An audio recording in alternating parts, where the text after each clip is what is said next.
L'hebdo politique.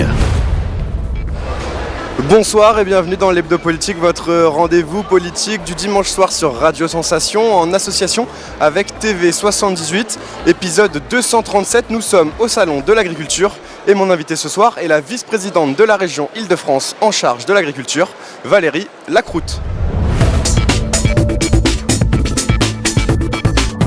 L'hebdo politique. Valérie Lacroute, bonsoir. Bonsoir, merci de votre invitation. Merci d'être avec nous. Alors vous êtes ancienne députée de Seine-et-Marne et maire de Nemours. Vous êtes depuis 2021 vice-présidente de la région Île-de-France chargée de l'agriculture et de l'alimentation. Vous faites partie donc de la majorité de Valérie Pécresse au conseil régional. L'Île-de-France, une région agricole, ça peut paraître pour certains un peu paradoxal, mais pourtant c'est bien le cas. Tout à fait, effectivement, et vous avez raison de le rappeler. On a toujours tendance, vu de l'extérieur, de se dire que la région Île-de-France est une région très urbaine. Eh bien non, puisque pratiquement la moitié des terres sont des terres destinées à l'agriculture, des terres agricoles, ce qui fait notre richesse et notre fierté. Et bien évidemment, l'objectif, c'est de pouvoir préserver ces terres foncières, même s'il faut en même temps pouvoir développer cette région Île-de-France. Donc voilà, des enjeux énormes, et ce salon de l'agriculture est là pour en parler. Alors c'est ça, le chiffre exact, 49% du territoire francilien est composé de surfaces agricoles. La région Île-de-France, c'est environ 12 millions d'habitants et c'est autant de bouches à nourrir, même si on habite en ville. L'agriculture, ça concerne vraiment tout le monde. Oui, ça concerne tout le monde, et c'est vrai que la crise en Ukraine ou même le Covid a rappelé à tous les Français et les Franciliens l'importance de l'alimentation, l'importance de se nourrir et l'importance de manger des produits du territoire, des produits ce qu'on appelle en circuit court. Et c'est vrai que c'est un enjeu pour notre région Île-de-France d'avoir des produits de qualité.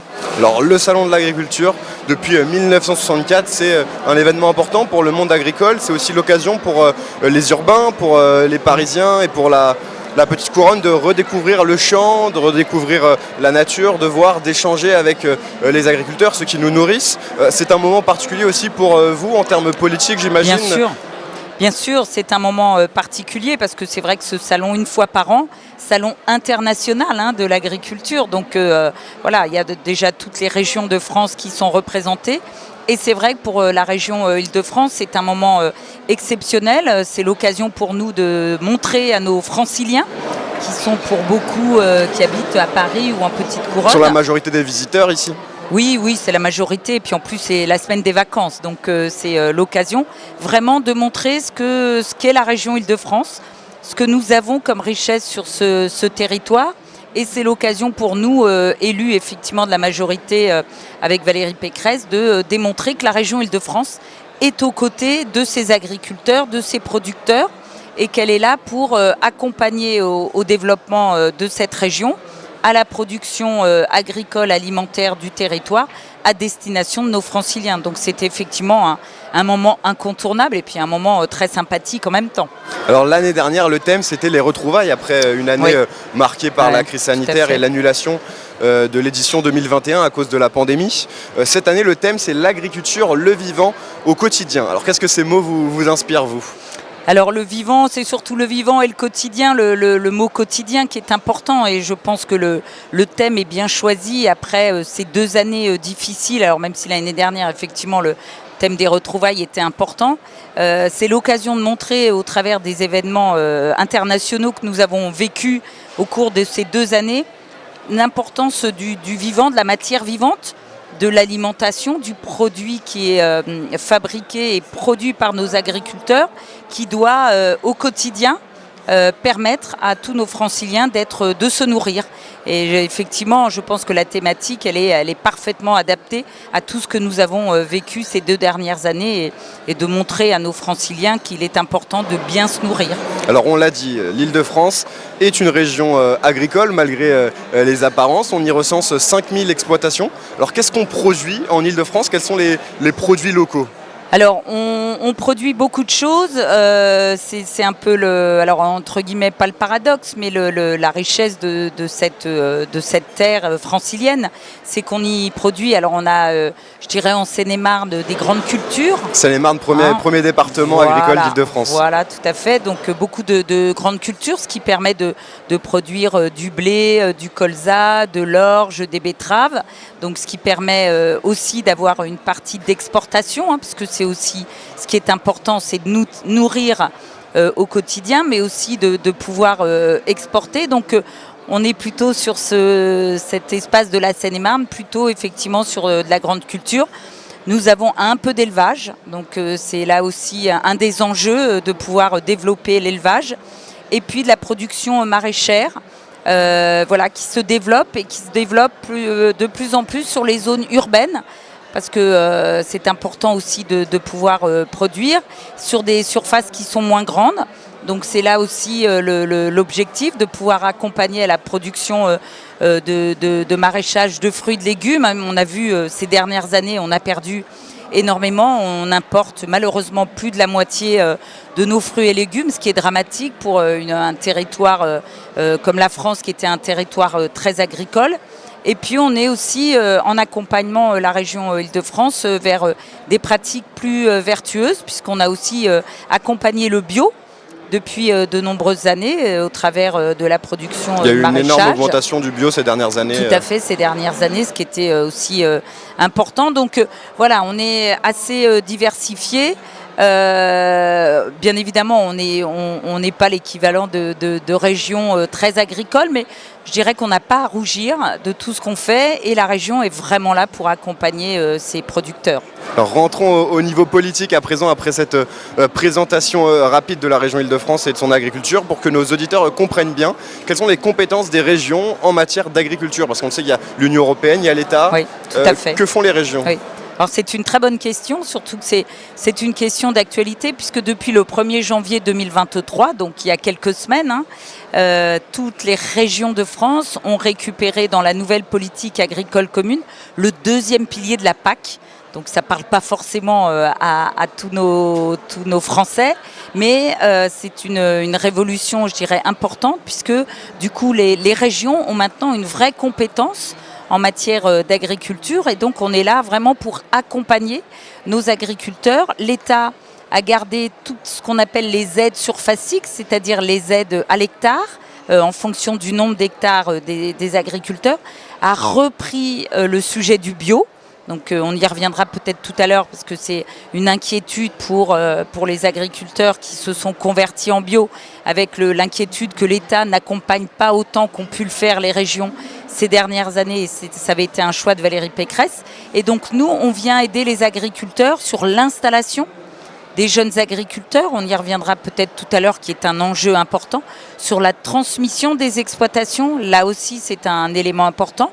Et puis après, tout ce qui est investissement, tout ce qui est accompagnement de nos agriculteurs dans leurs outils de production. Donc par exemple la construction de bâtiments, l'ouverture de boutiques à la ferme, tout ce qui peut permettre aux agriculteurs de faire face aux changements climatiques, aux aléas climatiques. Donc c'est vraiment un choix de la région de pouvoir les accompagner au travers de cette politique européenne. Et puis d'aider aux filières, au développement des filières. Donc on a aidé la filière champignons. On a élaboré un plan de l'élevage que nous allons mettre en œuvre, mais en attendant, on a l'agneau d'Île-de-France. On est en train de travailler sur les jeunes bovins. Voilà, donc vraiment l'objectif de la région, c'est de pouvoir accompagner nos producteurs pour produire sur place et permettre à nos franciliens de manger local. Alors en 2018, la région a adopté un pacte agricole régional allant donc de 2018 à 2030, une période de 12 ans, un pacte marqué par 5 axes majeurs. Alors on va les détailler. D'abord, la préservation des terres et la lutte contre le mitage. Alors l'Île-de-France, c'est donc 49% de terres agricoles. On l'a dit, dans une région où les projets industriels sont parfois nombreux, avec notamment marqué par un développement économique important. Dans les années 2000, 1800 hectares étaient consommés chaque année, contre 500 hectares en 2019, donc il y a eu des efforts. C'est une préoccupation, je dirais, ancienne, de cette lutte contre le mitage en Ile-de-France. Oui, bien sûr, c'est une préoccupation déjà ancienne qui va être encore renforcée là encore plus, puisque on est en train d'élaborer le nouveau schéma directeur de la région Île-de-France, le SDRIF-E. Alors on a mis le volet environnemental et en plus avec un objectif national qui est de limiter l'artificialisation des sols. Donc on avait déjà, Valérie Pécresse était déjà engagée dans cette politique de préservation des terres agricoles qui va se renforcer là avec ce qu'on appelle le ZAN, la zéro artificialisation nette. Et donc c'est vraiment un enjeu compliqué en même temps, puisque vous l'avez dit, on est une région qui se développe beaucoup, on a des villes nouvelles où il y a un programme national sur ces villes nouvelles qui est de les développer, d'accueillir des habitants, donc de construire des logements, de mettre de l'activité économique. Et donc du coup, il y a vraiment cet enjeu de pouvoir trouver le bon équilibre entre développement économique, préservation du foncier, production alimentaire, qui veut dire derrière souveraineté alimentaire. On l'a un petit peu évoqué tout à l'heure, mais c'est vrai que cette souveraineté alimentaire, elle est essentielle dans les années à venir. Il y a eu le plan Friche lancé en 2019 tout à fait, sur cette question par la région pour aider donc les collectivités à valoriser des zones qui sont à l'abandon sur leur territoire à travers donc des appels à manifestation. Est-ce que les collectivités ont joué le jeu de ce plan Friche ? Oui, bien sûr, les collectivités ont joué le jeu puisque c'est effectivement et c'est une très bonne politique parce que ça permet d'accompagner les territoires, les communautés de communes ou les communes qui ont des friches sur leur territoire et on le sait pourquoi c'est des friches, c'est parce que c'est compliqué de les reconvertir et ça coûte énormément d'argent. Alors souvent les élus locaux, et moi je suis maire donc j'ai eu le cas sur ma commune, on a toujours de bonnes idées pour reconvertir ces friches, sauf que c'est des budgets très importants et sans accompagnement en l'occurrence de la région Île-de-France, malheureusement, souvent, on ne peut rien faire. Donc, c'est vraiment une incitation à dire on ne va pas consommer de la terre agricole, mais on va reconvertir ces friches industrielles avec parfois des vieux bâtiments, parfois de la dépollution à faire et ça coûte cher. Et donc, c'est vraiment de pouvoir accompagner ces collectivités en se disant il y avait de l'économie, il y avait de la vie sur ces friches. Il n'y a pas de raison qu'on ne puisse pas les remettre en activité plutôt que d'aller grignoter la terre agricole à côté ou d'aller grignoter sur les forêts, parce que c'est parfois aussi le cas, ou d'aller étendre un petit village parce que y a des terres à côté qui ne sont pas forcément cultivées. Puis c'est plus facile quand vous avez un terrain nu de venir y construire quelque chose qu'un terrain déjà occupé par un vieux bâtiment pollué et non utilisé depuis 10 ans, souvent on cherche un peu la facilité. Donc c'est vraiment une politique de petits points, de dentelle, mais qui porte petit à petit ses fruits. Et toujours sur cette question de préservation des terres agricoles, il y a aussi ce dossier plus complexe de Paris-Saclay, menacé par la ligne 18 du métro du Grand Paris Express. Le 10 février dernier, plusieurs dizaines de militants écologistes se sont rassemblés pour dénoncer l'absence de limites précises de la zone protégée. C'est parfois difficile un peu de trouver l'équilibre, justement, vous en parlez, entre les enjeux économiques et les enjeux agricoles. Oui, tout à fait. Effectivement, ce dossier, il y en a eu d'autres, et puis sur d'autres territoires de France où effectivement il y a l'enjeu de développer le territoire, de mailler le territoire, de mieux le desservir pour permettre à des habitants de se déplacer sans grignoter sur les terres foncières, sans déloger un agriculteur. Et c'est toute la complexité du développement. Et effectivement, ce sujet, il cristallise un peu. Donc il faut qu'il y ait de la concertation, il faut qu'il y ait de l'échange. Et parfois, ça nécessite de revoir le tracé de certaines lignes ou de faire des aménagements à la marge qui vont permettre de satisfaire tout le monde et de répondre aux inquiétudes et aux attentes de chacun de nos concitoyens. Deuxième axe du pacte agricole, le renouvellement de la génération d'agriculteurs. Alors pourquoi les jeunes se lançaient moins ces dernières années dans l'agriculture ? Il y a beaucoup de facteurs. Souvent, on fait un petit peu le parallèle avec la désertification médicale et le départ à la retraite de médecins ou l'absence de vocation. C'est vrai que pour les agriculteurs, c'est ça aussi. On a la moitié de nos agriculteurs qui ont plus de 60 ans. et qui vont partir à la retraite dans les 10 années qui viennent. Donc effectivement, cet vieillissement de la population, cette perte de vocation, parce que c'est un métier difficile, surtout quand on a de l'élevage. Il faut être là le week-end, il faut être là toute l'année. Donc compliqué pour nos jeunes qui n'ont pas forcément envie de vivre comme leurs parents ou leurs grands-parents et qui ont envie d'avoir une vie personnelle plus importante. Et puis des conditions de travail qui ne sont pas forcément faciles. Et puis la pression de certains groupuscules, certaines minorités écologistes ou même d'urbains qui sont venus s'installer à la campagne et qui ne veulent pas voir à côté de chez eux une production animale, des champs cultivés, des champs traités. Et donc tous ces événements ont fait que petit à petit, on a eu une perte de vocation. L'objectif, et j'ai envie de dire parfois c'est un mal pour un bien, c'est que la crise en Ukraine, la guerre en Ukraine ou la crise du Covid ont remis en avant l'importance de l'agriculture et de produire français. Et aujourd'hui, on souhaite augmenter ce nombre d'agriculteurs. Alors justement, comment la région peut aider, peut soutenir donc, ces jeunes agriculteurs qui souhaitent... et pour augmenter ce nombre dans les années à venir. Tout à fait. Alors c'est la chance qu'on a, c'est qu'avec cette nouvelle politique agricole commune, dans le cadre de ce deuxième pilier, la région a pour compétence d'aider à l'installation des jeunes agriculteurs, de la fameuse DJA, dotation pour ces jeunes agricultures. Et la région Île-de-France, nous avons fait le choix de mettre le paquet sur cette DJA. Et donc nous allons être la région de France la plus généreuse pour l'accompagnement financier de nos jeunes agriculteurs à leur installation. Voilà, donc le montant, nous allons passer d'une aide de 12 000 euros à 22 000 euros, plus les modulations qui existent derrière, qui vont permettre à nos agriculteurs d'avoir un soutien financier pour leur installation. Parce que c'est effectivement une de nos priorités. On est, vous voyez, à peu près 120 installations par an. Pour être bien et serein, il en faudrait 200 par an.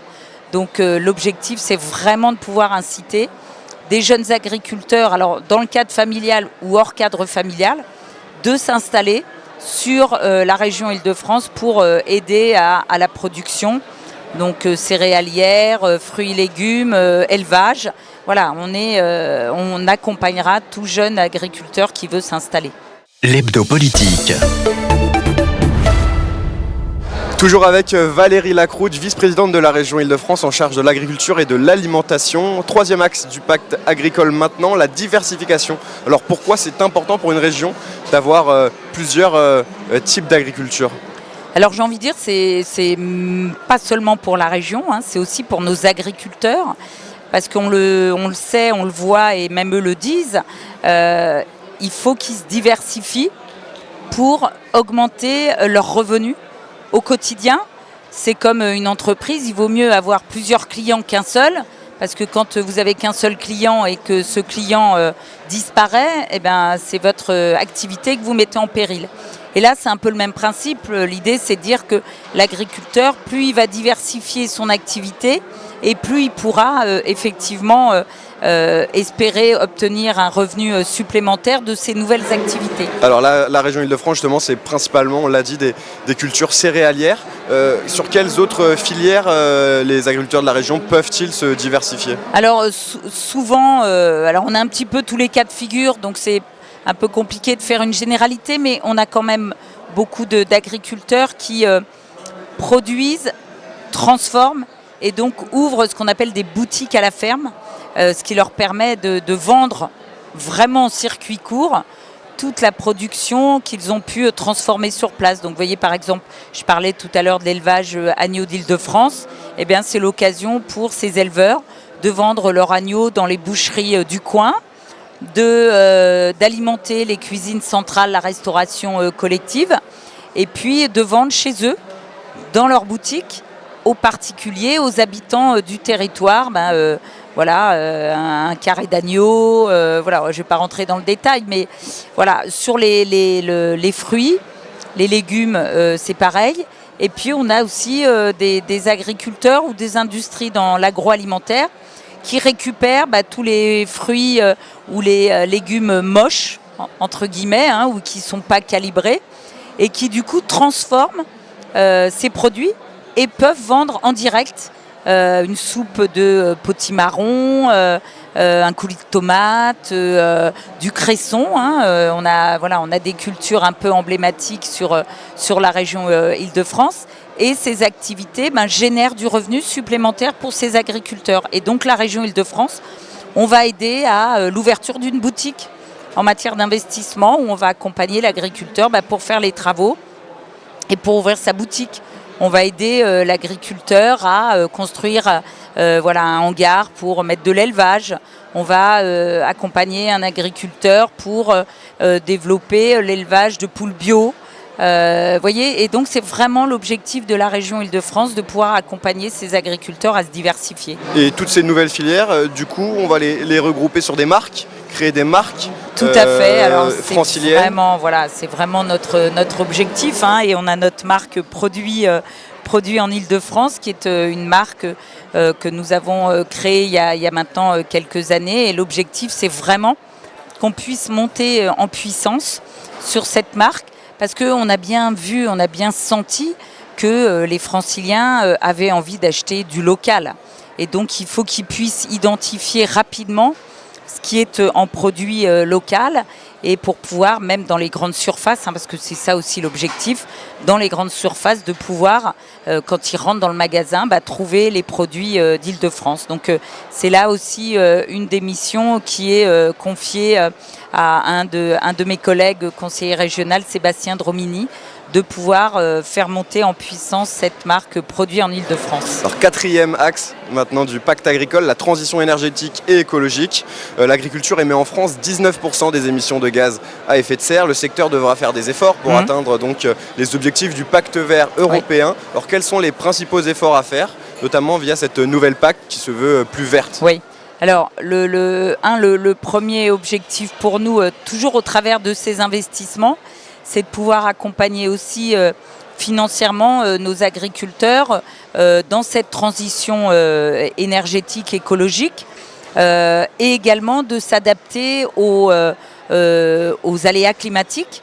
Donc aussi bien, vous voyez, d'avoir des outils qui leur permettent de faire de l'irrigation goutte à goutte, hein, de pouvoir consommer l'eau, parce que c'est un sujet important, le moins possible, mais le plus efficacement possible. C'est aussi de les accompagner dans la construction de hangars et de panneaux photovoltaïques sur les hangars pour pouvoir consommer moins d'énergie. C'est de les aider dans l'innovation, dans l'achat de machines qui peuvent permettre de consommer le moins d'engrais possible, hein, puisqu'on a des machines qui au centimètre près sont en capacité de mettre de l'engrais ou des pesticides, mais juste là où il faut, et beaucoup moins qu'avant, hein, puisque c'est ça aussi l'objectif. Et donc on a une vraie politique dans ce domaine-là pour qu'ils fassent face au changement climatique, et qu'ils puissent aussi se préserver contre ces aléas climatiques. Alors en matière de transition écologique de l'agriculture, il y a aussi les méthaniseurs. Oui. Cette question qui permet de recycler les déchets agricoles pour fournir donc de l'énergie renouvelable, du gaz, de l'électricité. Pourtant la technique ne fait pas l'unanimité, certains dénoncent des effets secondaires. Ça se développe en tout cas en Île-de-France, les méthaniseurs. Est-ce que c'est l'avenir, la méthanisation ? Alors est-ce que c'est l'avenir ? Non, hein, parce que, oui et non. C'est-à-dire que l'idée, c'est vraiment de dire qu'il faut qu'on ait ce qu'on appelle ce mix énergétique. C'est-à-dire ne pas se focaliser sur une seule énergie. Ne pas avoir les mêmes œufs dans le même panier. Voilà, éviter de supprimer la filière nucléaire et puis de s'apercevoir maintenant que finalement, si on avait poursuivi l'installation de PR, on ne serait peut-être pas dans cette situation de crise énergétique. Mais la région Île-de-France fait le choix, effectivement, de développer toutes ces énergies vertes. Et donc, on a depuis 2016 mis en place des appels à projets pour l'installation de méthaniseurs sur la région Île-de-France. Donc, on accompagne, alors on a beaucoup accompagné les méthaniseurs agricoles, hein, avec quand même pour souci, mais la réglementation est là pour s'assurer que les agriculteurs ne font pas n'importe quoi, pour souci bien évidemment que l'agriculteur ne produise pas uniquement pour mettre son méthaniseur. Ça a été la polémique qu'on a pu voir en Allemagne il y a 10-15 ans. La France, c'était justement à ce moment-là, il y a une petite dizaine d'années, fait une petite pause pour regarder ce que faisaient les Allemands et éviter de faire la même chose. Et là, on a depuis 2016 une politique assez incitative financièrement pour aider les agriculteurs à effectivement, quand ça se justifie, quand c'est possible en termes d'acceptation par les habitants et par les élus, parce que c'est ça souvent qui pose aussi des difficultés, de construire des méthaniseurs pour permettre aux agriculteurs de mettre leurs déchets de leur culture, de mettre ce qu'on appelle lessive, de mettre les pulpes de betterave, la poussière alimentaire, et donc de produire de l'énergie qui va être injectée dans le réseau de gaz, qui va permettre de fabriquer du digesta pour de nouveau être épandu sur les terres agricoles, et donc d'avoir un cercle le plus vertueux possible. Donc on a depuis 2016 un peu plus de 50 méthaniseurs installés en Île-de-France. Je dirais que là on est plutôt sur, je ne vais pas dire une pause, mais on est plus sur une croissance aussi importante que les années précédentes. Il y a encore des projets en magasin. Et puis, il y a aussi la méthanisation qui va petit à petit se tourner vers les biodéchets, puisqu'au 1er janvier 2024, les Français auront pour obligation de trier leurs déchets et d'avoir une filière, une collecte des biodéchets. Et donc, il va falloir ces biodéchets les traiter. Donc une des pistes, c'est effectivement la méthanisation. Donc c'est des sujets sur lesquels la région accompagne, la région évolue, la région s'adapte. C'est vraiment le choix de notre présidente de vraiment s'adapter, d'être aussi sur la recherche, l'innovation, parce qu'on voit bien que pour aider nos agriculteurs et donner cette envie de se convertir à l'agriculture ou de reprendre une exploitation familiale, il faut aussi qu'on soit sur le volet innovation pour rendre ces métiers moins pénibles, moins dépendants.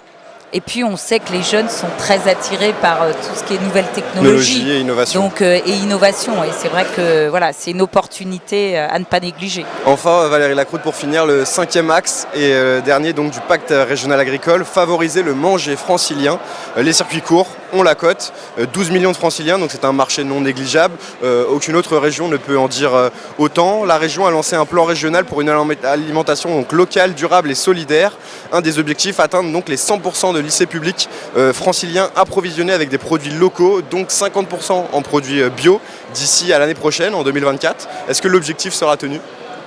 Alors, c'est un objectif très ambitieux, donc c'est vrai que on le souhaite, même si on voit bien que sur le bio, le bio peine un peu en ce moment, puisque le bio, quand on voit la difficulté de nos administrés en termes de pouvoir d'achat, on sent qu'il y a une petite, un léger fléchissement du bio.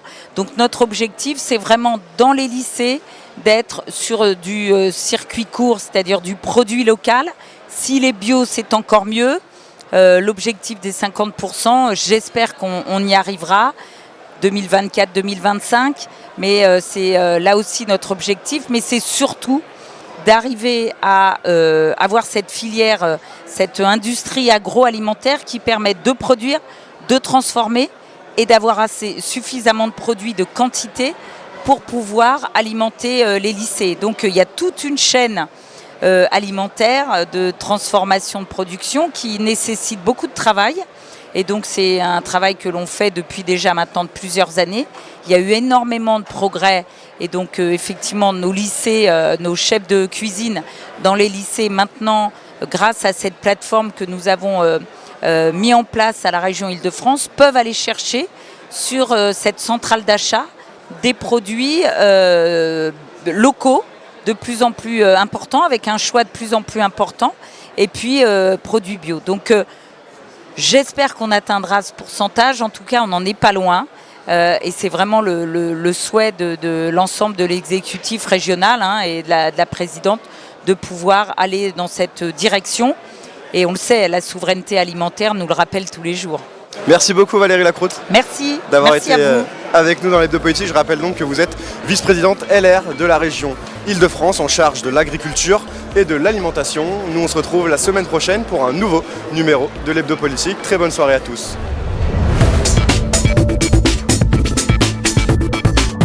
L'hebdo politique.